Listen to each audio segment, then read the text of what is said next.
Sega.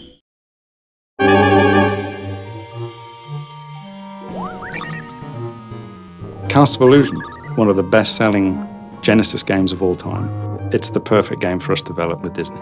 It's such a classic. People love Castle of Illusion. They've got such fond memories of it. Really passionate about the game and the experience that I had when I was young, and to try and offer that to the new generation and people that have experienced it before is, it's just a great feeling, really.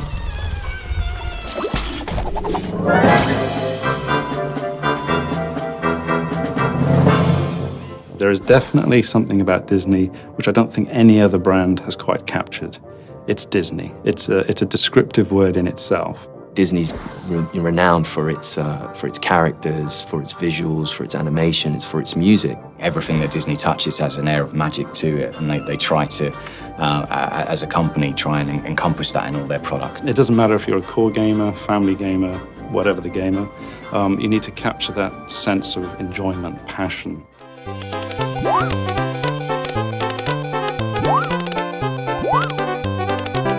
I was a child, I bought it. It was one of my favourite games.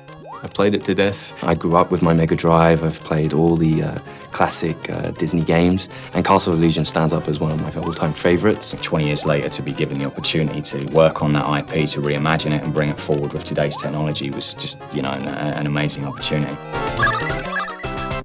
For us, it was important to just respect the original in as many ways as we could. What we wanted to do was just improve upon areas that we can improve upon, because we've got new technology, we've got new systems, a new tool set. We have to be very careful not to go and run with the game in a completely different direction. We have to embrace what was good about it to begin with. You'll see all the same familiar characters, you'll see the familiar worlds, all the themes that you remember in the original game are there.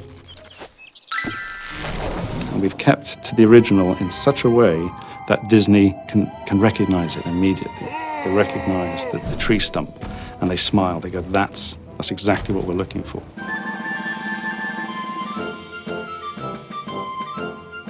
I think I employ 35 people that love Mickey.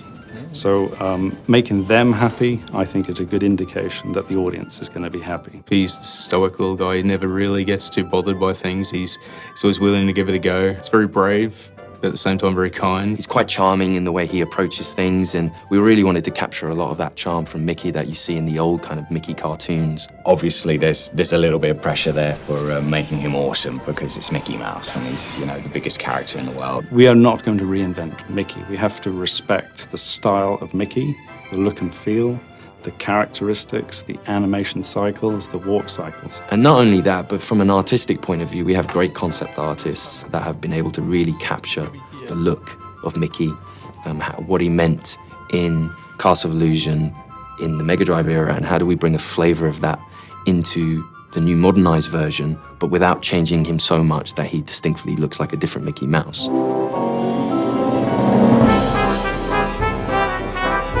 The world itself is it's enchanting, it's rich and full. I think one thing that I always sort of think about Disney is that at a word or a spell, something's going to come to life. Just off to the corner, something could just pop to life and come at you. The library is the first level where I've got a Disney moment. I'm jumping on the books. There's a puff of smoke, the dust. The books fall beneath my feet. And there's an enemy, and there's an A. It's a letter A, and it's attacking me. I don't know many games where a letter can actually scare a grown man. You just never know what's going to happen around the next corner. I think that's something that really keeps you engaged as a player. We didn't really diverge too much in the story. It's a very true Disney story. Mirabelle has come upon Mickey and Minnie out sort of having fun in the forest, dancing away, and she's taken by Minnie's beauty and wants it for herself, so she steals her away, and Mickey, being the heroic little boyfriend, runs off and chases after her, and he gets dragged into this castle of illusion where Mirabelle has set up all these traps. For those that know the original, to see what we've done with it, and for those that don't, for the new kids and anyone else that is new to the IP, and enough there to give them a little bit more of a story from start to finish. I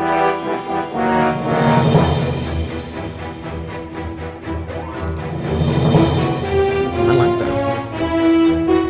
That's pretty cool. think for almost 100 years now, Disney have been pioneering so many things with animation and audio, and the key for me was synchronizing them together. Audio and music is a massive part of Disney itself, and that's something we take very seriously.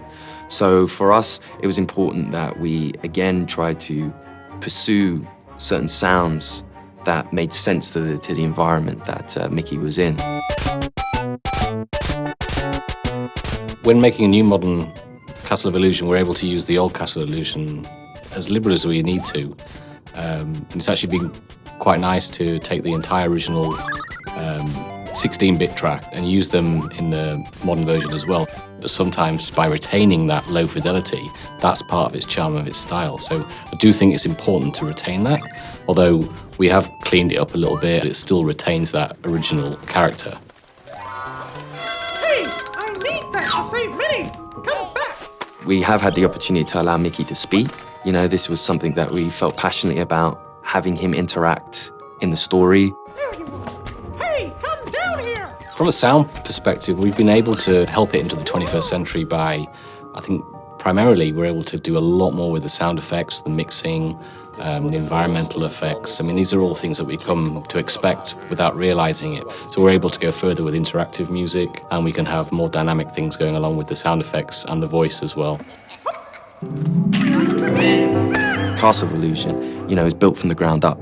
You know, from every point, from animations to music to environment to gameplay, everything is built from the ground up. And that's a really nice, exciting way of taking something that everyone holds dear to them and kind of improving that for the new generation.